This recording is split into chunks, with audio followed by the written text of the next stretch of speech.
कैसे हैं आप सब? बढ़िया हैं। चलिए, अच्छा होना चाहिए भाई।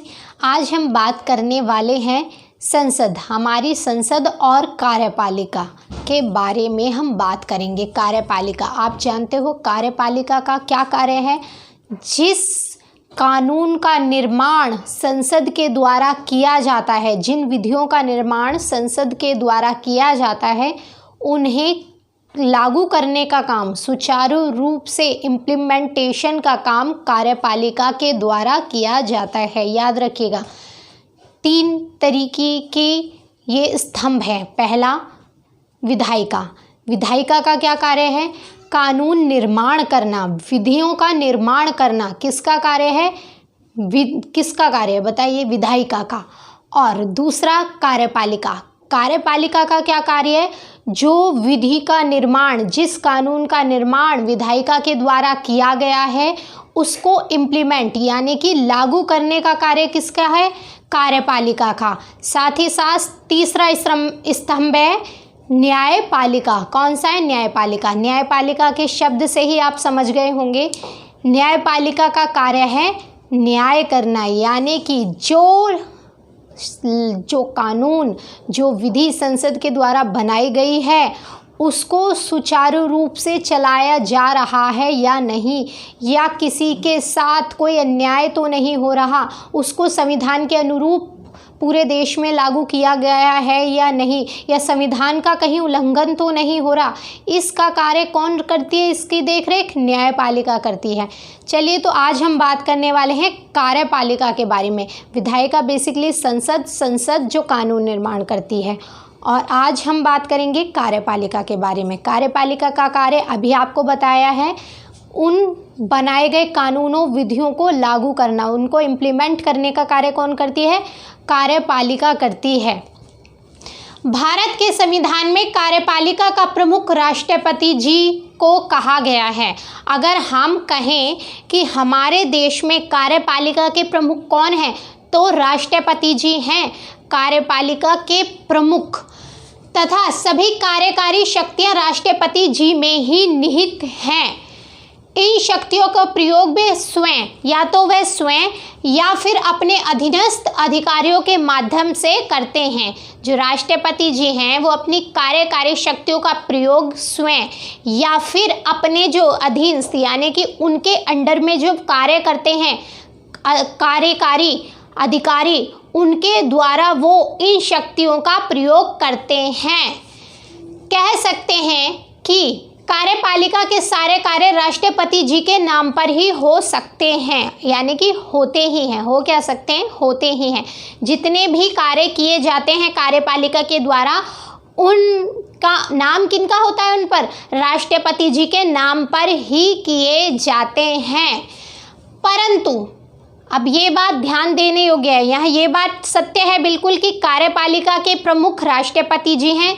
सारी कार्यकारी या शक्तियाँ जो हैं वो राष्ट्रपति जी में ही निहित हैं, और राष्ट्रपति जी के नाम पर ही सारे कार्यपालिका के कार्य संपूर्ण किए जाते हैं।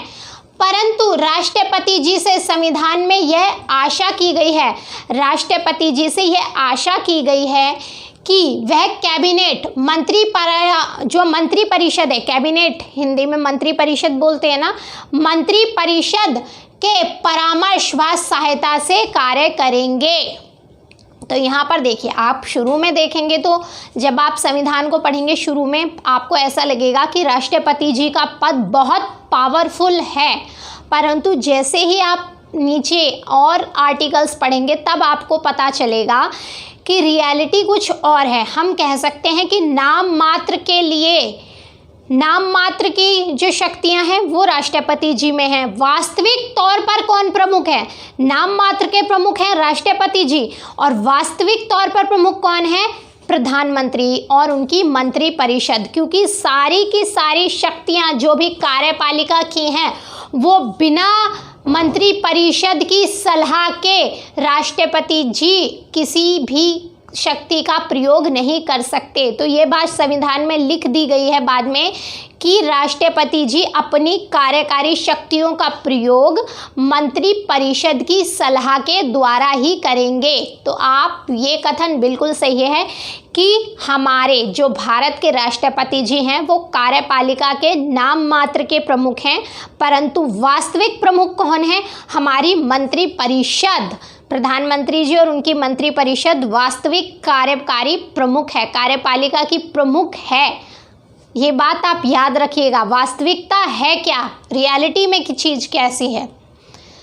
राष्ट्रपति जी मात्र औपचारिक नाम मात्र के प्रमुख हैं। देखिए ये बात मैंने आपको अभी समझा दी है कि राष्ट्रपति जी नाम मात्र के औपचारिक तौर पर प्रमुख हैं, वो सिर्फ उनके नाम पर कार्य किया जाता है, परंतु सलाह किसकी चलती है, किस तरीके से कार्य करना है, ये सारे निर्णय मंत्री परिषद के द्वारा ही लिए जाते हैं। वास्तविक कार्यपालिका का कार्य मंत्री परिषद द्वारा किए जाते हैं। देखिए यही बात ये इस लाइन में साबित भी हो गई है, कह भी दी गई है कि वास्तविक तौर पर कार्यपालिका के कार्य मंत्री परिषद द्वारा संपूर्ण किए जाते हैं। भारत सरकार का निर्माण मंत्रियों से, यानी कि आप एक ये शब्द यहाँ पे लिखा गया, एक लाइन आई है कि भारत सरकार का निर्माण मंत्रियों के द्वारा होता है। मतलब प्रधानमंत्री जी हैं, आप सब जानते हैं प्रधानमंत्री जी हैं, और उनकी सहायता के लिए अलग अलग विभाग देखने के लिए उनकी मंत्री परिषद है, और उन्हीं को हम पूरा मिलाकर क्या कहते हैं, अपनी सरकार। वर्तमान में कहते हैं ना हम, अब बीजेपी की सरकार है, कांग्रेस की सरकार है, या जिसकी भी सरकार हो, तो क्या होता है उसमें एक प्रमुख कौन होते हैं? प्रधानमंत्री जी, और उनके सहायता के लिए जितने भी मंत्रालय हैं उनकी देखरेख के लिए मंत्री परिषद होती है। तो यही दोनों संयुक्त रूप से, प्रधानमंत्री जी और उनकी मंत्री परिषद को संयुक्त रूप से ही हम सरकार का नाम देते हैं। सरकार के प्रमुख मंत्री प्रधानमंत्री जी होते हैं। याद रखिएगा, सरकार के प्रमुख कौन होते हैं? प्रधानमंत्री जी होते हैं।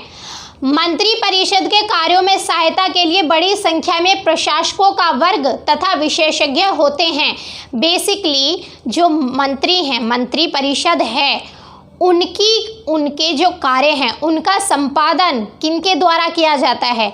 अगर आप यूपीएससी क्लियर करते हैं या किसी भी प्रशासनिक पद पर जाते हैं तो बेसिकली यूपीएससी के थ्रू ही, यूपीएससी का पेपर पास कर ही है आप आईएएस बनते हैं। अगर सबसे बड़ी पोस्ट उसमें आप कैबिनेट सचिव तक के स्तर पर पहुंच सकते हैं इसी यूपीएससी के पेपर के माध्यम से। तो ये आप आईएएस हो गए, कैबिनेट सचिव हो गए, ये सब कौन होते हैं? यही, इन्हीं को प्रशासक कहा जाता है बेसिकली। याद रखिएगा, प्रशासक, ये जो स्थायी सेवाएं होती हैं, गवर्नमेंट की सेवाएं होती हैं, इन्हीं को, यानी कि इन पदों को ही, ये आईएएस ऑफिसर हो गए, कैबिनेट सचिव हो गए, संयुक्त सचिव, ये सब कौन होते हैं? ये प्रशासक होते हैं। याद रखिएगा, अगर प्रशासक पूछा जाता है तो प्रशासक ये अधिकारी होते हैं, इन अधिकारियों को प्रशासक बोला जाता है। तो मंत्री परिषद जो कार्य करती है वो कार्य किसके द्वारा संपूर्ण होते हैं? किसके द्वारा, यानी कि मंत्री परिषद के कार्य में कौन योगदान देता है, कौन उनके सारे कार्यों को संपूर्ण करता है, किसकी सहायता से मंत्री परिषद कार्य करती है? तो वो प्रशासकों के माध्यम से ही अपने सारे कार्य संपूर्ण करती है। आप बेसिकली एक बात देखते हैं, यहाँ पर हमारे यहाँ पर अगर आप लोकसभा के चुनाव लड़ते हैं तो उसमें एजुकेशन का इतना कोई क्राइटेरिया नहीं है। तो आप, और जो ये सचिव होते हैं या आप यूपीएससी के पेपर देते हैं तो कितने बड़े स्तर पर पढ़ाई करनी होती है, तो कि संविधान के तरीके से क्या कार्य करना है, या जो आप निर्णय ले रहे हैं वो संविधान के में है, ठीक है या नहीं है, या गलत तो नहीं है, या इसका भारत पर इम्पैक्ट क्या पड़ेगा अगर आप कोई भी निर्णय ले रहे हैं, इसके वर्तमान प्रभाव क्या है, या आने वाले समय में क्या प्रभाव होंगे, या ये नीतियां किस तरीके से लागू करी जानी चाहिए। तो ये सारे कार्य किसकी सहायता से करती है मंत्री परिषद? ये सारे कार्य बेसिकली प्रशासकों की सहायता से ही पूरे किए जाते हैं। तो आप कह सकते हैं मंत्री परिषद का जो सारा कार्य है इनडायरेक्ट वे में कौन करते हैं? प्रशासक ही करते हैं। प्रशासकों की सहायता से ही सारी मंत्री परिषद कार्य करती है। तो मंत्री परिषद के कार्यों में सहायता के लिए बड़ी संख्या में प्रशासकों का वर्ग तथा विशेषज्ञ होते हैं। तो विशेषज्ञ इसलिए नियुक्त किए जाते हैं ताकि अगर कोई नीति लागू करनी है तो उसके छोटे से छोटे पहलुओं पर गौर से देखकर काम किया जा सके, ताकि कोई भी निर्णय जो लिया गया है उसको लागू करना बहुत आसान हो और उसके प्रभाव बहुत अच्छे तरीके से उभर कर सामने आ सके, उसका फ़ायदा बड़े स्तर पर मिल सके और उसकी हानि कम हो, लाभ ज़्यादा हो बेसिकली। और किस तरीके से लागू करना है, कैसे लागू करना है, सारा कार्य ये सारी सलाह इन्हीं प्रशासकों के द्वारा मंत्री परिषद को और ये जो विशेषज्ञ होते हैं इन्हीं के द्वारा मंत्री परिषद को दी जाती है।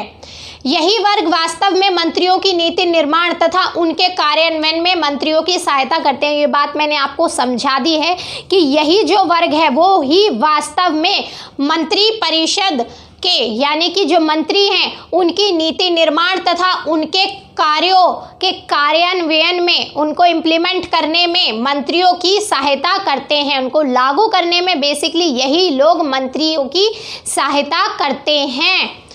नए लोकसभा के चुनाव होने के बाद आप देखते हैं लोकसभा के चुनाव होते हैं, लोकसभा के जो चुनाव होते हैं उससे सांसद चुने जाते हैं।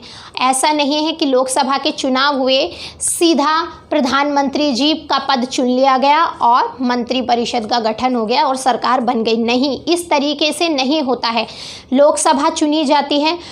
लोकसभा, अब आप देखिए कि किस तरीके का प्रोसेस होता है। प्रधानमंत्री जी कैसे बनते हैं या सरकार का निर्माण कैसे बनता है। ऐसा नहीं हमने और आपने वोट दे दिए सीधे तौर पर लोकसभा का गठन हो गया है जी कंप्लीट, नहीं।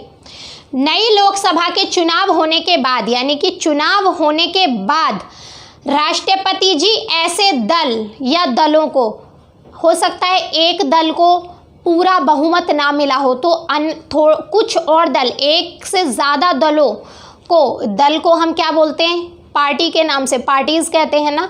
तो नई लोकसभा के बाद चुनाव होने के बाद राष्ट्रपति जी ऐसे दल के नेता को सरकार बनाने के लिए आमंत्रित करते हैं जिस दल को लोकसभा में आधे से ज़्यादा सदस्यों का समर्थन प्राप्त हो। तो याद रखिएगा कि जब नई लोकसभा के चुनाव संपूर्ण हो जाते हैं उसके बाद प्रधानमंत्री जी देखते हैं कि किस दल को बहुमत प्राप्त हुआ है। बहुमत यानी कि अगर 100 सीटें हैं तो 50 से ज़्यादा सीटें, 51, 52, 53, 54, 55, 56, 60 यानी कि 50 से ज़्यादा, यानी कि बहुमत किसके पक्ष में है। आप कह सकते हैं कि बहुमत यानी कि जितनी भी पार्टी, एक क्राइटेरिया बेसिकली तय है कि इतनी सीटें प्राप्त होनी चाहिए अगर आपको प्रधानमंत्री जी यानी कि सरकार बनानी है तो ये कौन देखते हैं, राष्ट्रपति जी देखते हैं जब नई लोकसभा के चुनाव होते हैं कि ऐसा कौन सा दल है जिसको बहुमत प्राप्त है, तो उस दल को सरकार बनाने के लिए आमंत्रित करते हैं राष्ट्रपति जी। याद रखिएगा, राष्ट्रपति जी आमंत्रित करते हैं, वो आमंत्रण देते हैं उस दल को कि आप अपना सरकार बनाइए। तो यहाँ ये बात याद रखिएगा कि सीधे लोकसभा का चुनाव होते ही सरकार नहीं बन जाती है। पहले राष्ट्रपति जी ये देखते हैं कि किस दल का बहुमत है, उसके बाद वो उस दल को आमंत्रित करते हैं कि आप अपनी सरकार बनाइए। इस तरह हम कह सकते हैं कि प्रधानमंत्री जी की नियुक्ति राष्ट्रपति जी के द्वारा की जाती है। तो अगर आपसे कथन या कारण में ये पूछा जाए कि क्या प्रधानमंत्री जी की नियुक्ति राष्ट्रपति जी के द्वारा की जाती है, तो बिल्कुल सही, प्रधानमंत्री जी की नियुक्ति राष्ट्रपति जी के द्वारा की जाती है तथा अन्य मंत्रियों की नियुक्ति राष्ट्रपति जी प्रधानमंत्री की सलाह से नियुक्त करते हैं।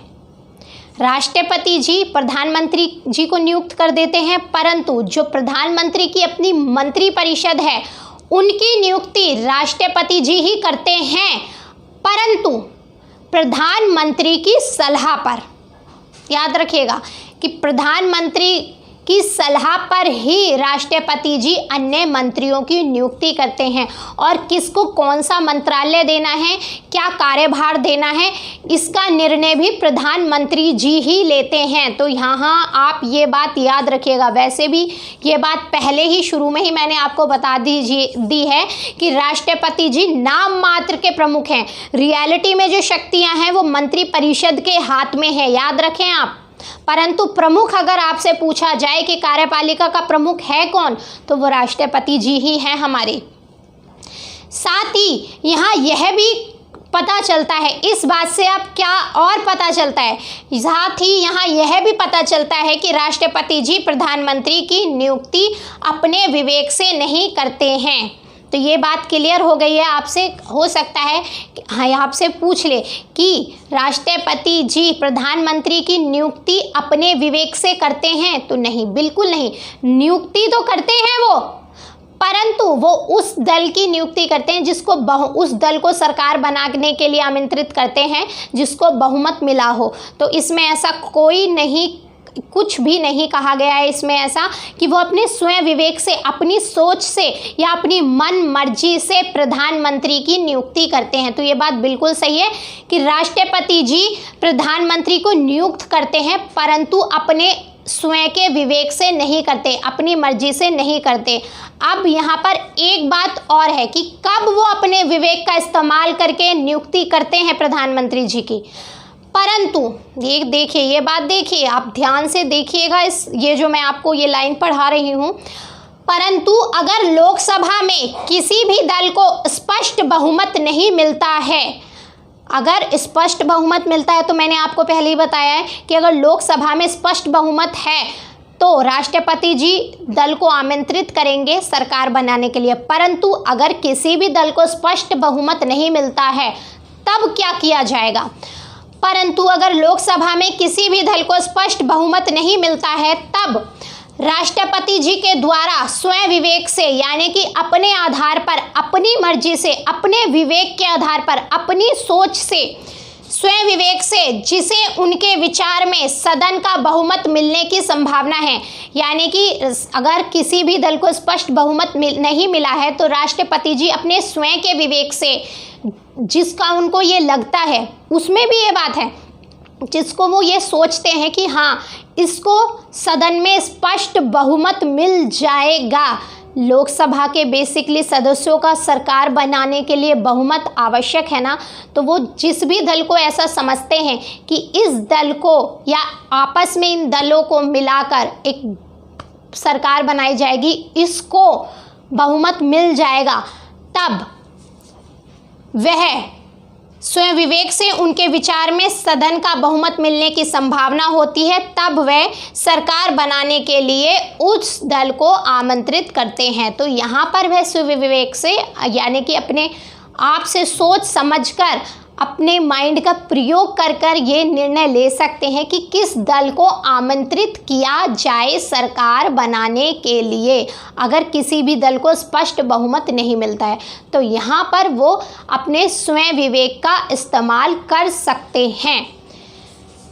आमतौर पर प्रधानमंत्री लोकसभा का सदस्य ही होता है। आमतौर पर ज़्यादातर जो प्रधानमंत्री पद पर नियुक्त होते हैं, जो प्रधानमंत्री जी बनते हैं, वो ज़्यादातर लोकसभा के ही सदस्य होते हैं। परंतु हमेशा ही लोकसभा के ही सदस्य प्रधानमंत्री बनेंगे ऐसा कहीं नहीं कहा गया है। बस ये कहा गया है कि आमतौर पर ज़्यादातर जो प्रधानमंत्री बनते हैं वो लोकसभा के सदस्य ही होते हैं।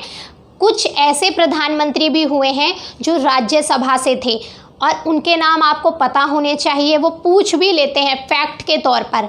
सबसे पहली, और ये सीरियल वाइज ही हैं, यानी कि सबसे पहले कौन हुए थे, दूसरे नंबर पर, थर्ड और फोर्थ में। अब तक 4 प्रधानमंत्री जी ऐसे हुए हैं जो राज्यसभा से थे। तो पहली कौन थी? इंदिरा गांधी जी। कौन थी? इंदिरा गांधी जी थी पहली ऐसी प्रधानमंत्री थी वो जो राज्यसभा से प्रधानमंत्री नियुक्त हुई थी। दूसरे थे HD देवगौड़ा। कौन थे? HD देवगौड़ा। तीसरे इंद्र कुमार गुजराल। कौन? इंद्र कुमार गुजराल और फोर्थ मनमोहन सिंह। कौन? मनमोहन सिंह थी जी। ये चारों प्रधानमंत्री ऐसे हुए हैं जो राज्यसभा से थे। तो यहाँ ये बात कही गई है कि आमतौर पर प्रधानमंत्री लोकसभा के सदस्य होते हैं, परंतु हमेशा लोकसभा से ही प्रधानमंत्री चुने गए हैं ऐसा नहीं कहा गया। ये चारों जो नाम मैंने आपको बताए हैं, ये चारों प्रधानमंत्री हमारे राज्यसभा से थे। अब यहाँ पर एक और फैक्चुअल क्वेश्चन मैं आपको बता देती हूँ कि ऐसे कौन से प्रधानमंत्री हुए हैं अब तक जिनका संबंध लोकसभा और राज्यसभा, यानी कि जब वो दोनों में सदस्य रहे थे और प्रधानमंत्री नियुक्त हुए थे। तो इंदिरा गांधी जी ऐसी प्रधानमंत्री जी हैं जो जब राज्यसभा की सदस्य थी तब भी वो प्रधानमंत्री बनी थी, और लोकसभा में जब उन्होंने सदस्य प्रताप की थी, यानी कि सदस्य बनी थी, सदस्यता मिली थी उन्हें, लोकसभा से उन्होंने चुनाव लड़ा था, तब भी वो प्रधानमंत्री जी बनी थी। तो मात्र एक ऐसी प्रधानमंत्री हुई है इंदिरा गांधी जी जो दोनों सदनों से प्रधानमंत्री नियुक्त हुई हैं। याद रखिएगा ये फैक्चुअल क्वेश्चन भी। और सबसे लंबे समय तक राज्यसभा से प्रधानमंत्री बनने वाले कौन से प्रधानमंत्री जी थे? वो थे हमारे मनमोहन सिंह जी। ठीक है, ऐसे हमारे प्रधानमंत्री जी रहे हैं मनमोहन सिंह जी, जो सबसे लंबे समय तक राज्यसभा से प्रधानमंत्री पद पर नियुक्त हुए हैं। परंतु अब यहाँ पर यह बात कही गई है कि आमतौर पर प्रधानमंत्री लोकसभा के सदस्य होते हैं, परंतु मंत्री संसद के दोनों सदनों से बनाए जाते हैं। यानी कि जो मंत्री है, प्रधानमंत्री जी की मंत्री परिषद है, उसमें जो मंत्री हैं उनको दोनों सदनों से लिया जाता है। वो दोनों सदनों में से किसी के भी सदस्य हो सकते हैं। अगर किसी ऐसे व्यक्ति को मंत्री नियुक्त कर दिया जाता है जो उस समय दोनों सदन कौन से हैं? बेसिकली लोकसभा और राज्यसभा। याद रखिएगा, आई थिंक अब आपको पता भी अब तक तो रट गया होगा कि दो सदन कौन से हैं, लोकसभा और राज्यसभा। तो अगर किसी ऐसे व्यक्ति को मंत्री नियुक्त किया जाता है या मंत्री बनाया जाता है जो मंत्री बनते समय दोनों सदनों यानी कि लोकसभा और राज्यसभा दोनों में से किसी का भी सदस्य नहीं है, तब भी वह मंत्री बनाया जा सकता है, तब भी उनको मंत्री नियुक्त किया जा सकता है। बिल्कुल सही बात है कि अगर कोई भी मंत्री, जब मंत्री वो बन रहे हैं, नियुक्त हो रहे हैं, शपथ ग्रहण कर रहे हैं, उस समय वो दोनों सदनों में से किसी भी सदस्य नहीं हैं, तब भी वो मंत्री पद की शपथ ले सकते हैं, यानी कि मंत्री पद का कार्यभार ग्रहण कर सकते हैं। परंतु उनको 6 माह के अंदर देखिए, परंतु उनको 6 माह के अंदर ही किसी भी एक सदन की सदस्यता लेनी आवश्यक है। याद रखिएगा, कितना टाइम पीरियड दिया गया है उनको? 6 माह। 6 महीने के अंदर उनको लोकसभा या राज्यसभा दोनों में से किसी एक सदन की सदस्यता लेनी आवश्यक है। तो ये बात क्लियर है कि वो जब सदस्य नहीं हैं तब वो मंत्री बन सकते हैं बेसिकली, परंतु वो जब मंत्री पद पर नियुक्त हो जाते हैं तो उसके 6 माह के अंदर 6 महीने के अंदर उनको दोनों सदनों में से किसी भी एक सदन की सदस्यता लेनी आवश्यक है। यदि वो 6 महीने में ऐसा नहीं कर पाते तो अपने पद से उनको त्याग पत्र देना पड़ता है। याद रखिएगा आप ये बात। मंत्री जो हमारे मंत्री हैं, जो दोनों सदनों में से मंत्री बनाए गए हैं, मंत्री दोनों में से किसी भी सदन में भाग ले सकते हैं, यानी कि उसकी बैठक में जाकर बोल सकते हैं, अपनी बात रख सकते हैं। चाहे वो लोकसभा के, अगर लोकसभा के मंत्री हैं आप, यानी कि लोकसभा से नियुक्त हुए हैं मंत्री पद पर, या फिर आप राज्यसभा से मंत्री पद पर नियुक्त हुए हैं, तो आप किसी भी सदन से नियुक्त हुए हो, परंतु आप दोनों सदनों की बैठकों में बोल सकते हैं, अपनी बात रख सकते हैं। आपको ये अधिकार प्राप्त होता है कि आप दोनों सदनों में जाकर बोल सकते हैं, परंतु आप मतदान नहीं कर सकते दोनों सदनों में। आप मतदान सिर्फ, यानी कि वोट, मतदान किसको बोलते हैं? वोट को। आप मतदान सिर्फ उसी सदन में कर सकते हैं जिस सदन की आप सदस्य हैं। तो यही बात यहाँ पर कही गई है। मंत्री दोनों में से किसी भी सदन में भाग ले सकते हैं, अर्थात दोनों सदनों में बोल सकते हैं, परंतु मतदान यह केवल उसी सदन में कर सकते हैं जिस सदन के वह सदस्य हैं। अगर आप लोकसभा से मंत्री बने हैं तो आप लोकसभा में ही मतदान करेंगे, और आप राज्यसभा से हैं तो आप राज्यसभा में ही मतदान करेंगे, परंतु बोल आप दोनों सदनों में सकते हैं। मंत्रिपरिषद, ये बात आपसे कथन कारण देकर पूछ सकते हैं। ये मेंस के हिसाब से मैंने आपको पढ़ाया है। जब मैं पॉलिटी पढ़ाऊँ तो बेसिकली फैक्चुअल पढ़ाऊँगी और मेंस यानी कि प्री कम मेंस दोनों तरीके से पढ़ाऊँगी। पर ये पार्लियामेंट बेसिकली कथन कारण में इससे क्वेश्चन बहुत अच्छे बनते हैं पार्लियामेंट से, और मेंस में भी आप बहुत अच्छे स्तर की आंसर राइटिंग कर सकते हैं। मंत्रिपरिषद सामूहिक रूप से लोकसभा के प्रति उत्तरदायी होती है। याद रखिएगा, जो हमारी मंत्रिपरिषद है वो सामूहिक रूप से किसके प्रति उत्तरदायी होती है? लोकसभा के प्रति उत्तरदायी होती है। इस कारण उसके लिए यह आवश्यक हो जाता है कि लोकसभा का विश्वास उस पर बना रहे। उसके लिए आवश्यक है, किसके लिए? मंत्रिपरिषद के लिए लोकसभा को अपने विश्वास में बनाए रखना बहुत आवश्यक है। अगर कि लोकसभा का विश्वास उस पर बना रहे यानी कि समर्थन प्राप्त रहे, उसका बहुमत रहे, मंत्रिपरिषद को लोकसभा से बहुमत, लोकसभा में उसका बहुमत बना रहे। अगर बहुमत नहीं बना रहता, उनका विश्वास नहीं प्राप्त होता लोकसभा को, तो मंत्रिपरिषद को सामूहिक रूप से ही त्यागपत्र देना पड़ता है, यानी कि पूरी की पूरी सरकार समाप्त हो जाती है, उसको त्यागपत्र दे देना पड़ता है। अगर लोकसभा का अविश्वास प्राप्त हो जाता है, विश्वास की जगह उसको अविश्वास प्राप्त हो जाता है, यानी कि लोकसभा में उसका बहुमत समाप्त हो जाता है, तब क्या होता है?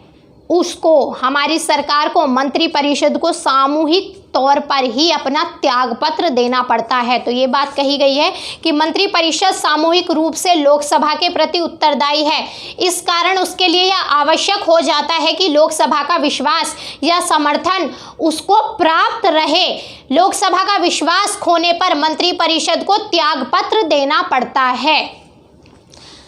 बेसिकली जो बात मैंने समझाई है या मैंने आपको बताई है वो आपको समझ में आई होंगी। इसका एक लेक्चर और आएगा। बेसिकली मैंने सोचा कि डिटेल में पढ़ाया जाए, कोई भी ऐसी बात ना रहे, संसद से यानी कि संसद से रिलेटेड जितना भी कार्यपालिका का काम है वो आपको समझा दिया जाए। चलिए आज के लिए इतना ही रखते हैं, फिर धन्यवाद।